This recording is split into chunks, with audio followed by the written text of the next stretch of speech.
창세기 백문백답 36번째 시간. 지르콘에 나타난 선캄브리아기 지청 나이는 6000년.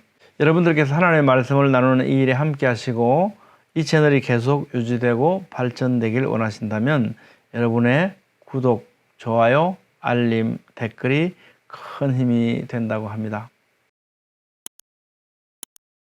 안녕하세요. 김홍석입니다. 오늘은 성경연대기와 관련된 궁금한 과제들 가운데 11번째 과제 9번째 시간입니다. 오늘은 선캄브리아기 지청의 지르콘의 나이를 살펴보려고 합니다.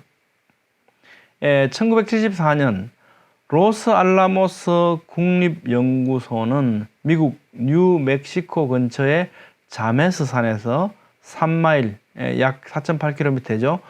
굉장히 깊은 곳이죠. 이 깊이의 땅속입니다. 선캄브리아기 지청의 화강암청을 굴착하여 화강암을 추출합니다. 이 선캄브리아기 지청하면 진화론적 연대로 45억 년에서 5억 년 전까지의 지질 시대를 말하거든요. 이 퇴적지청 지난 시간에 살펴봤습니다만 퇴적지청 가운데 맨 아래 지청이 캄브리아기 지청이지 않습니까? 그 속에 특히 이제 캄브리아기 지청에 거의 90% 이상의 화석들이 많이 발견된다고 합니다. 그리고 그 밑에 지청이 선캄브리아기 지청이라고 하는데요. 여기는 뭐 거의 지청이나 화석이 발견되지 않죠. 이게 선캄브리아기 지청. 이것이 진화론적으로 45억 내지 5억 년 되었다라고 하는 지질 시대이거든요. 근데 이제 거기서 뭘 했다고요? 화강암을 굴착했는데 왜 화강암을 굴착했냐면 이 과제는 지열 에너지 개발과 관련된 프로젝트였고요. 샘플은 오크리지 국립연구소에 보내져서 여기서 지르콘을 추출하게 됩니다. 오크리지 연구소에서 젠트리 박사님에 의해서 지르콘 헬륨 양을 측정을 했는데요.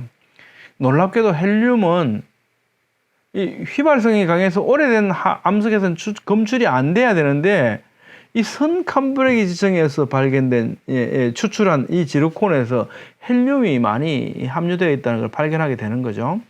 너무 많은 양의 헬륨 양이 측정이 되어서 야 이거 희한하다 그러면서 학술지에 게재를 하게 됩니다. 왜냐고요?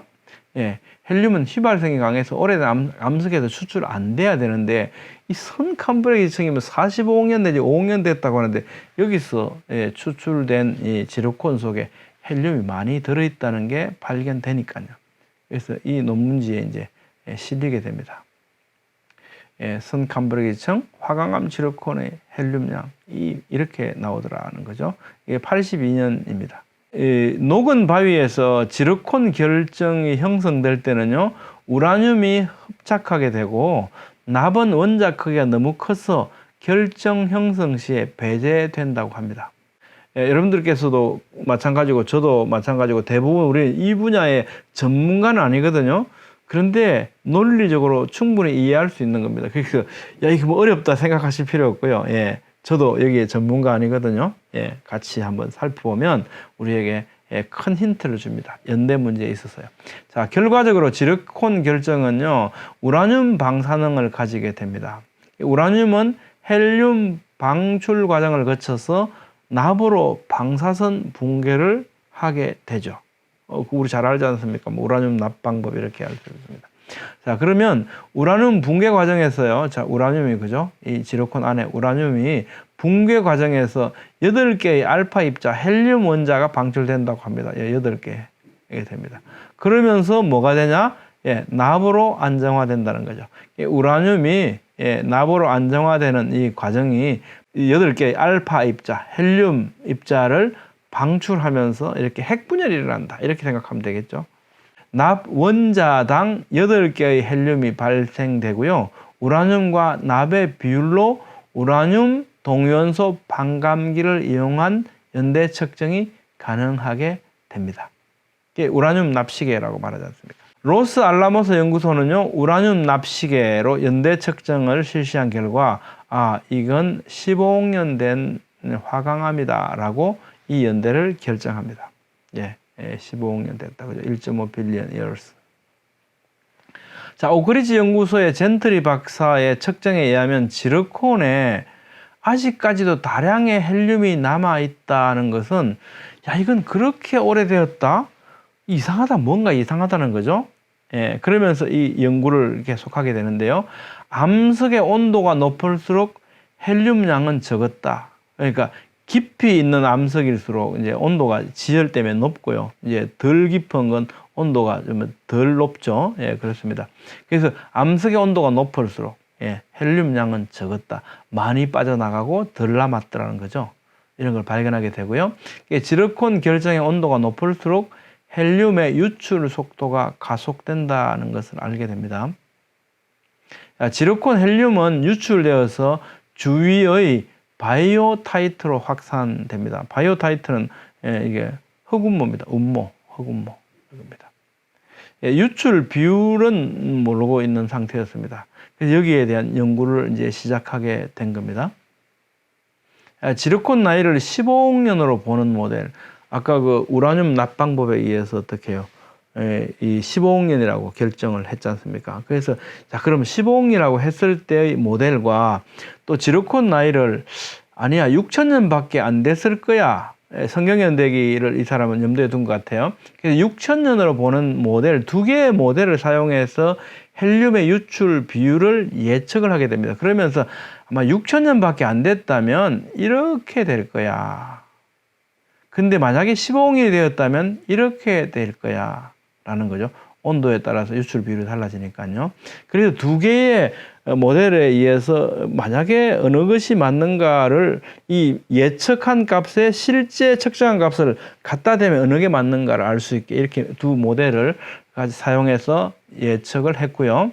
그래서 젠트리 박사의 측정 값으로 헬륨 유출 비율을 이 두 가지 모델로 15억년 되었다, 6천년 되었다 두 가지 모델로 제시를 한 겁니다. 그렇게 해서 두 연대 모델로 계산된 예측 헬륨 유출 비율을 2000년에 이렇게 책으로 발간을 하게 됩니다. 그래서 우리한테 이제 알려지게 됐죠. 세중에. 그 다음에 뉴멕시코의 동일 장소에서 750m 깊이와 1500m 깊이의 화강암 샘플을 채취해 가지고요. 여기서 지르콘을 분리하고 온타리오 연구소로 보냅니다. 이거 한번 측정해 주세요 하고 보내고요. 또 한쪽은 이 박사님이, 젠트리 박사님이 이걸 가지고 연구를 하게 되죠. 지르콘 크기도 50 내지 75 마이크로미터, 젠트리 박사가 사용한 크기와 동일한 지르콘으로 분석을 의뢰하게 됩니다. 이렇게 동일한 크기로요. 상조론자가 아닌 분석자 케네드라고 하는 분이 샘플을 분석했고요. 분석자는 실험의 목적을 모르는 상태에서 최신의 실험 장비를 통해서 객관적으로 분석을 합니다. 온타리오 연구소의 분석 결과와 젠트리 박사의 결과는 6000년 연대 모델 예측과 일치함을 알게 됩니다. 무슨 얘기냐면 요거거든요. 이렇게. 온타리오 연구소의 이분, 그죠? 케네드. 이분이 분석한 지금 어느 정도로 유출되어 나갔다라는 유출 비율을 갖다 대니까 여기에 일치하는 거죠. 마찬가지로 젠트리 박사가 조사한 것도 마찬가지로 여기에 일치한 겁니다. 만약에 이게 15년 됐다라고 하는 것에 맞다면요, 요 부분에 와서 일치를 해야 되거든요. 그런데 젠트리 박사가 한 것도 그렇고 또 이 케네드 이분이 하신 것도 그렇고 다 이 모델에 맞아 들어간 거죠. 그러면 결국은 어떻게 해요? 이 지르콘의 나이는 6천년밖에 되지 않았다는 겁니다. 지금까지 몇 억년으로?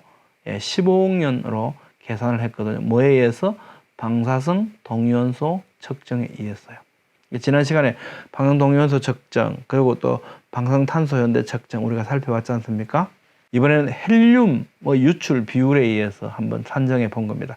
헬륨의 유출 비율에 따라 측정한 결과 선캄브리아기 화강암 지르콘의 나이는 15억년이 아니라 약 6000년이라고 하는 과학적 산출 결과가 나온 거죠. 이것도 과학적인 방법이죠. 그러니까 우리가 과학적인 방법이 성경연대기를 지지한다 또는 뭐 오래된 연대를 지지한다 이 얘기를 통해서 우리가 그러니까 성경연대기가 맞다 이런 것이 아니고요. 지금 저희가 나누는 건 뭡니까? 과학적인 측정 방법 가운데 여러 다양한 방법이 있는데 거기는 다양한 답을 내는구나. 다 과학적인 방법이죠. 근데 과학적인 방법으로 해서 6,000년이기 때문에 성경이 맞다 이렇게 가는 건 또 곤란합니다. 왜요? 이것도 과학적인 방법이지 않습니까? 늘 한계를 갖고 있는 겁니다. 거기에 우리가 조심할 필요가 있습니다. 자, 여러분의 생각은 어떠십니까? 선캄브리아 지청의 지르콘의 나이가 6,000년이라는 것은 그 지청의 나이가 6,000년이라는 건데 이 시대의 정상과학 패러다임에 의하면 45억 내지 5억 년이 지난 시대라고 말합니다. 예, 그러니 얼마나 황당하게 들리겠습니까? 여러분의 생각 어떻습니까? 예, 결론은 여러분께 맡기겠습니다. 예, 다음 시간은 자연과학과의 대화를 마무리하려고 합니다. 11번째 과제에 9번째 시간까지 갔거든요. 다음 시간에 10번째 시간에서 자연과학과의 대화를 마무리하고 고고학으로 넘어가려고 합니다. 여러분들께서 하나님의 말씀을 나누는 이 일에 함께 하시고 이 채널이 계속 유지되고 발전되기를 원하신다면 여러분의 구독, 좋아요, 알림, 댓글 큰 힘이 된다고 합니다. 부탁드리겠습니다. 감사합니다.